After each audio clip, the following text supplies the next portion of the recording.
Управата за извршување санкции од Министерството за здравство бара итна вакцинација на вработените во затворите, но и на сите осудени и претворени лица, кои во моментов се наоѓаат во казнено-поправните установи. Ние како Управа за извршување на санкции доставивме официјално барање до Министерството за здравство за масовна имунизација на затворскиот персонал, имајќи во предвид специфичноста на овие установи и потребата од нивно непречено функционирање. Начинот и динамиката на имунизацијата го одредува Министерството за здравство и ние очекуваме инструкции од нив во наредниот период.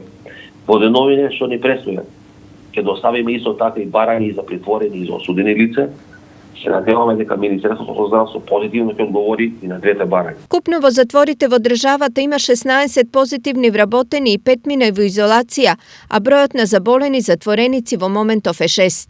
Сите неопходни мерки и чекори ги предземаме, здравствени протоколи, меѓутоа за жал вирусот е секаде околу нас, така да за жал навлезене. Моментално најкритично е во Штип и во Идрисово. Во Штипскиот затвор има 5 лица кои се позитивни на COVID-19, меѓу кои поранешниот директор на Бирото за јавна безбедност Митко Чавков. Осудените лица во казнено-поправен дом се во добро здравствено состојба, нивната ситуација е стабилна.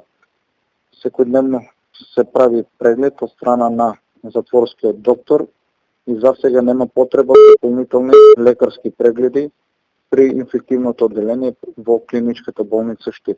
Во текот на денешниот ден корона тестови ќе им бидат направени уште на 2 затвореници кои покажале симптоми на COVID.